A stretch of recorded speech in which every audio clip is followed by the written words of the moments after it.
Hello दोस्तों, Rajasthan GK के most important question की सीरीज में मैं नितिन कुमार शर्मा आपका एक बार फिर से स्वागत करता हूं। आज हम बात करने वाले हैं दोस्तों संत और संप्रदाय के पार्ट 2 के बारे में। दोस्तों यदि आपने संत और संप्रदाय का पार्ट फर्स्ट नहीं देखा है दोस्तों, तो आपको जो लिंक है वो डिस्क्रिप्शन में मिल जाएगा, आप वहां से इसको जरूर देखिएगा। क्योंकि दोस्तों संत संप्रदाय के पार्ट फर्स्ट और सेकंड में मैंने कंप्लीट संत और संप्रदाय को कवर किया है, जहां आपको एमसीक्यूज के माध्यम से या फिर उनकी डिटेलिंग में मैंने आपको सारे क्वेश्चंस करवाए हैं। तो यदि आप इन दोनों वीडियो को देख लेते हैं तो संत और संप्रदाय के टॉपिक से आरपीसी के किसी भी एग्जाम में आपका क्वेश्चन गलत नहीं बनेगा। तो चलिए दोस्तों बिना किसी देरी के शुरू करते हैं। तो दोस्तों पहला प्रश्न है आपकी स्क्रीन पे, ये रहा। किस संप्रदाय में भगवान के भोग लगाते समय गाए जाने वाले भजन को आरोगणा कहते हैं? दोस्तों हमें ऑप्शन गिवन है निरंजनी संप्रदाय, लालदासी संप्रदाय, नाथ संप्रदाय और निष्कलंकी संप्रदाय। तो इसका जो राइट आंसर होगा वो दोस्तों होगा निष्कलंकी संप्रदाय। अगर बात की जाए निष्कलंकी संप्रदाय की स्थापना, तो हमारे जो संत मावजी हैं इनके द्वारा इस संप्रदाय की स्थापना की गई है। एक फैक्ट और बताता हूं दोस्तों संत मावजी के लिए, जो अंतरजातीय विवाह होता है दोस्तों, अंतरजातीय विवाह, उस विवाह के लिए काफी इन्होंने बल दिया था। अगर पूछ लिया जाए आपसे क्वेश्चन के अंदर कि ऐसे कौन से संत हैं जिन्होंने अंतरजातीय विवाह पे बल दिया, तो याद रखना है दोस्तों उसका राइट आंसर क्या होगा? मावजी होगा। फिलहाल के लिए इस क्वेश्चन का राइट आंसर है निष्कलंकी संप्रदाय। चलिए बढ़ते हैं अगले प्रश्न की ओर। अगला प्रश्न आपकी स्क्रीन पे है ये, विष्णुई संप्रदाय के लोग किस पशु को पालना पसंद नहीं करते हैं? सबसे पहले दोस्तों बात करते हैं विष्णुई संप्रदाय की स्थापना। तो स्थापना की थी हमारे जाम्बोजी ने। जाम्बोजी जो थे इन्होंने विष्णुई समाज की स्थापना की थी। अगर बात की जाए कि यहाँ पे पशु की बात की जाए, तो दोस्तों इन्होंने जो अपने उपदेश दिए थे उस उपदेश में इन्होंने भेड़ के लिए मना किया था, कि भेड़ को पालने के लिए इन्होंने मना किया था। तो यहां आपको याद रखना है इसका जो राइट आंसर होगा वो होगा भेड़। इसके बारे में कुछ फैक्ट्स और देख लेते हैं दोस्तों। जाम्बूजी जो है बेसिकली इनको जाना जाता है प्रथम विश्व, याद रखिएगा दोस्तों, प्रथम विश्व पर्यावरण वैज्ञानिक। याद रखिएगा दोस्तों, फिर से रिपीट कर देता हूं मैं। विष्णुई संप्रदाय की जो स्थापना है वो जाम्बूजी ने की थी, और जाम्बूजी को किस नाम से जाना जाता है? प्रथम विश्व पर्यावरण वैज्ञानिक के नाम से इनको जाना जाता है। इसी के साथ अगर बात की जाए कि इन्होंने जो स्थापना की थी वो कब की थी, तो पूछ ली जाती है बहुत बार दोस्तों। सन याद रखिएगा 1485 के अंदर इन्होंने क्या किया था? विष्णुई समाज की स्थापना की थी। एक फैक्ट और आता है विष्णुई समाज से दोस्तों, वो क्या है देखिए। विष्णुई समाज जो है वो पर्यावरण संरक्षण के लिए जाना जाता है, पर्यावरण संरक्षण के लिए जाना जाता है काफी। यहां से दोस्तों एक क्वेश्चन बनता है कि यहां पे प्रथम महिला कौन थी जिन्होंने पर्यावरण संरक्षण के लिए अपनी जान दे दी थी? तो याद रखना दोस्तों यहां पे दो नाम आपको याद रखने हैं, कर्मा व गौरा। ये दो महिलाएं थी जिन्होंने क्या किया था? सर्वप्रथम पर्यावरण संरक्षण के लिए अपनी जान दे दी थी। तो फिलहाल के लिए इस क्वेश्चन का राइट आंसर होगा भेड़। देखते हैं अपना अगला प्रश्न। अगला प्रश्न आपकी स्क्रीन पे है दोस्तों ये, नाथ द्वारा मंदिर में स्थित श्रीनाथ जी की मूर्ति कहां से लाई गई थी? वेरी इजी क्वेश्चन है दोस्तों, ये कॉमन क्वेश्चन है, बहुत बार आया हुआ है। यहाँ पे वृंदावन से जो नाथ द्वार में मूर्ति है अपने श्रीनाथ जी की जो मूर्ति है वो कहां से लाई गई थी? वृंदावन से लाई गई थी। इसी के साथ अगर कुछ बात की जाए तो यहाँ जो श्रीनाथ जी की जो पुजारी होते हैं दोस्तों, उन पुजारी को कुछ कहा जाता है। क्या कहा जाता है? वेरी वेरी इंपॉर्टेंट है दोस्तों, याद रखिएगा, इनको सप्तध्वज पुजारी कहा जाता है। पूछा जाता है दोस्तों कि सप्तध्वज पुजारी किस मंदिर के पुजारी को कहा जाता है? तो उसका राइट आंसर होगा श्रीनाथ जी के मंदिर के पुजारी को क्या कहा जाता है? सप्तध्वज पुजारी कहा जाता है। फिलहाल के लिए इस क्वेश्चन का राइट आंसर है वृंदावन। देखते हैं अगला प्रश्न आपके स्क्रीन पे, दादू जी के किस शिष्य ने अपनी रचना भक्तमाल में दादू के 52 शिष्यों का नामोल्लेख किया है? तो दोस्तों यहाँ पे राइट आंसर होगा राधोदास जी।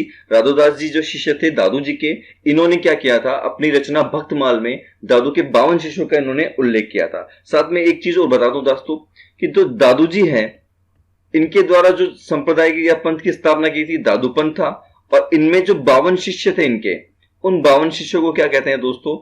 उनको 52 स्तंभ कहा जाता है। ये मैं पहले भी वीडियो में बात कर चुका हूं दोस्तों, यहाँ पे फिर से मैंने आपको रिकॉल करवाया है कि जो दादू पंथ के 52 शिष्य होते हैं उनको क्या कहा जाता है? इनको 52 संत कहा जाता है। एक इंपॉर्टेंट बात और है दोस्तों, यहाँ जो दादू पंथ के लोग होते हैं, दादू पंथी जो अनुयायी होते हैं, इनके जो कपड़े होते हैं उनको दोस्तों राजा कहा जाता है। वेरी इंपॉर्टेंट है दोस्तों, याद रखिएगा, उनको क्या कहा जाता है? राजा कहा जाता है। दादू पंथ जो अनुयायी होते हैं, इनके कपड़ों को राजा कहा जाता है। फिलहाल के लिए इस क्वेश्चन का आंसर है राधोदास। हम देखते हैं अगला प्रश्न। अगला प्रश्न आपकी स्क्रीन पे है दोस्तों। अगला प्रश्न है, निम्न में से क्या पंच ककार में शामिल नहीं है? यहाँ ऑप्शन गिवन है काजल, कच्छा, केस और कंगा। दोस्तों सबसे पहले बात करते हैं पंच ककार की। यहाँ पंच ककार जो है, सिख समुदाय जो है दोस्तों, उनके जो अंतिम गुरु रहे हैं गोविंद सिंह जी, अंतिम गुरु रहे हैं गोविंद सिंह जी, इन्होंने ये पंचककार दिए थे। और बात करते हैं पंचककार होते क्या है, तो दोस्तों सिख जो जाति है, समुदाय, उसको शक्ति प्रदान करने के लिए इन्होंने क्या दिए थे? ये पंचककार दिए थे। इनमें क्या क्या आते हैं ये देखिए दोस्तों। यहां सबसे पहले मैं बात करूं तो आते हैं केश, केश के बाद में आता है यहाँ पे दोस्तों कंघा, और कंघे के बाद में यहाँ आएगा दोस्तों कड़ा, और कड़े के बाद में आएगा यहाँ पे कटार, और फिर आएगा दोस्तों यहाँ पे कच्छा। तो ये पंच ककार है, यहाँ पे 5 आपको याद रखने हैं दोस्तों, केस, कंगा, कड़ा, कटार और कच्छा। यहाँ पे देखिए दोस्तों काजल जो है वो इस लिस्ट में नहीं आएगा। तो यहाँ जो हमें पूछा गया है शामिल नहीं है पूछा गया है, तो राइट आंसर क्या होगा दोस्तों? काजल होगा। चलिए देखते हैं अगला प्रश्न। अगला प्रश्न आपके स्क्रीन पे है दोस्तों ये, किस संप्रदाय में दीक्षा देने के बाद शिष्य को गधे पर काला मुंह करके उल्टा बिठाकर गांव में घुमाया जाता है? दोस्तों यहां जो होगा इसका राइट आंसर होगा लालदासी संप्रदाय। लालदासी संप्रदाय किसके द्वारा है? ये अपने लालदास जी दो थे, लालदास जी, इनके द्वारा इसकी स्थापना की गई थी दोस्तों। ये वेरी इंपॉर्टेंट है, याद रखिएगा। इसके अलावा अगर मैं बात करूं सर्वाधिक जो अनुयायी है, यहाँ पे सर्वाधिक जो अनुयायी होंगे दोस्तों वो होंगे मेव जाति के। कौन से जाति के होंगे? मेव जाति के सर्वाधिक अनुयायी होंगे यहाँ पे। और दोस्तों ये जो प्रक्रिया है शिष्य को गधे पे काला मुंह करके उल्टा बिठाकर गांव में घुमाना, इस प्रक्रिया को क्या कहते हैं? इस प्रक्रिया को कहते हैं दोस्तों लय लाना। याद रखिएगा, ये इंपॉर्टेंट है, ये पूछ लिया जाता है कि जो प्रक्रिया है इस प्रक्रिया को क्या कहते हैं? इसको ललाना कहते हैं। फिलहाल के लिए क्वेश्चन का राइट आंसर है लालदासी। देखते हैं अगला प्रश्न। अगला प्रश्न आपकी स्क्रीन पे है दोस्तों, मीराबाई का बचपन का नाम क्या था? वेरी इंपॉर्टेंट है दोस्तों, ये भी काफी इजी है, वैसे पूछ लिया जाता है। पेमल जो है मीराबाई का प्राचीन नाम था, या आप कह सकते हैं कि इनका जो बचपन का नाम था वो पेमल था। इसी के अलावा इनको कुछ और भी कहा जाता है दोस्तों, इनको कहा जाता है खुशमल दे, ये भी इन्हीं का नाम है दोस्तों, याद रखिएगा। मीराबाई का नाम है पेमल, साथ में इनका नाम खुशमल दे है। कुछ और फैक्ट्स की बात करते हैं दोस्तों। इनके जो पिता है उनका नाम देखते हैं दोस्तों, इनकी माताजी का नाम भी पूछ लिया जाता है, साथ ही साथ इनके पति का नाम पूछ लिया जाता है, साथ ही साथ इनके जो जन्म स्थली है उनका नाम पूछ लिया जाता है, साथ ही साथ इनके गुरु का नाम भी पूछ लिया जाता है। ये सब आपको दोस्तों आने चाहिए। तो देखिए वन बाय वन बात करते हैं। सबसे पहले गुरु की बात करते हैं। इनके जो आध्यात्मिक गुरु थे उनका नाम दोस्तों क्या था? रैदास था। अगर बात करें जन्म की दोस्तों, तो जन्म इनका कहां हुआ है? पाली में हुआ है। अगर पति की बात करें दोस्तों तो उनका नाम क्या है? याद रखिएगा दोस्तों, पूछा गया एग्जाम में, पति का नाम क्या है? भोज। अगर माता की बात की जाए दोस्तों तो वीर कंवरी, वीर कंवरी इनकी माता का नाम है, और पिताजी का नाम क्या है? रतन सिंह। पिताजी का नाम है रतन सिंह। तो चलिए फिलहाल के लिए आंसर है पेमल या खुशमल दे। देखते हैं अगला प्रश्न। अगला प्रश्न है, ईश्वर मनुष्य के सद्गुण को पहचानता है तथा उसकी जाति नहीं पूछता है। आगामी दुनिया में कोई जाति नहीं होगी, यह सिद्धांत किस संत का है? यह सिद्धांत है हमारे गुरु नानक जी का, जो कि क्या है? सिख समुदाय के प्रथम गुरु है। फिलहाल के लिए इसका आंसर है नानक। देखते हैं अगला प्रश्न।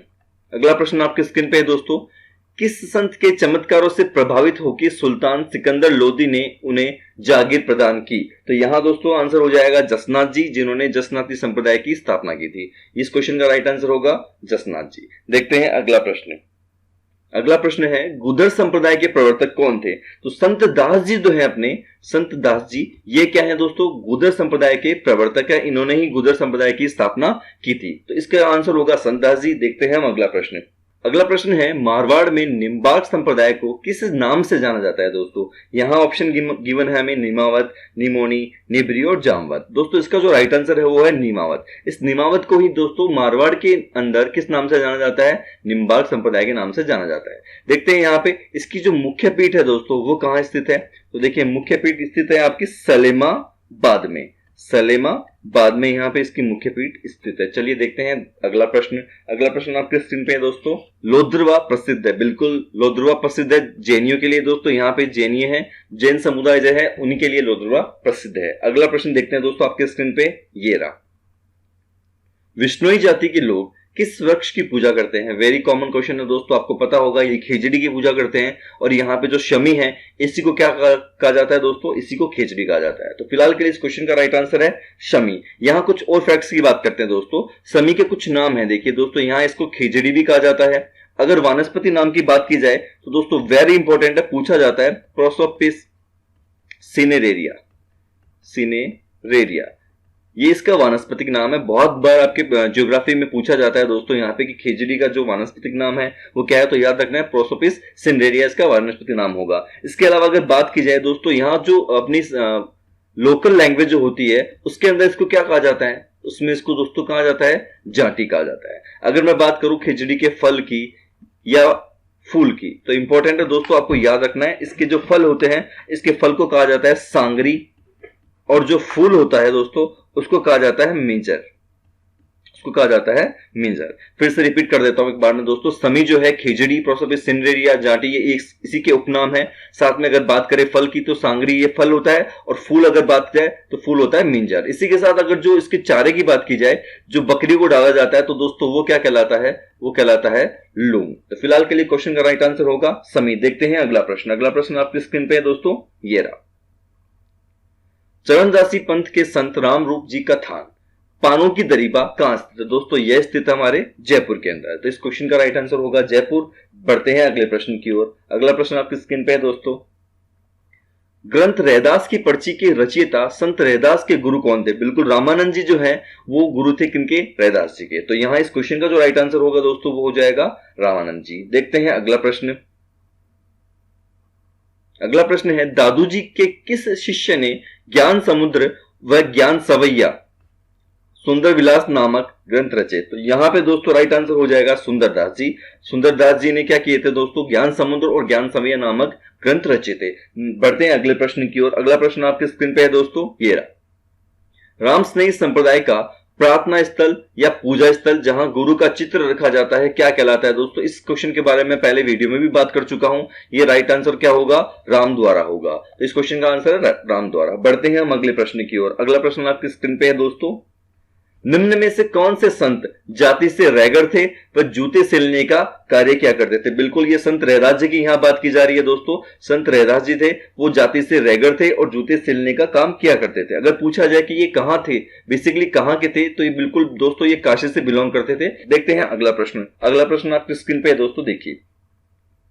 दादू खोल दादू जी की गुफा कहां स्थित है? दोस्तों यह हमारे जयपुर में स्थित है, और जयपुर में भी कहां पे दोस्तों? नारायणा में यह स्थित है। तो फिलहाल के लिए इस क्वेश्चन का राइट आंसर होगा नारायणा जयपुर। बढ़ते हैं अगले प्रश्न में दोस्तों। अगला प्रश्न आपकी स्क्रीन पे है, संत दादू के गुरु श्री वृद्धानंद जी बुड्ढन बाबा किस महान संत के शिष्य थे? दोस्तों वेरी कॉमन क्वेश्चन है ये कबीर के शिष्य थे। और दोस्तों आपको पता होगा संत दादू के शिष्य कौन थे? वो थे हमारे सुंदरदास जी। सुंदरदास जी। अगर बात की जाए रज्जब जी की तो बिल्कुल रज्जब जी भी दोस्तों किनके शिष्य रहे हुए हैं? ये हमारे रहे हुए हैं संत दादू जी के। चलिए देखते हैं अगला प्रश्न। अगला प्रश्न दोस्तों आपके स्क्रीन पे है, ये रहा।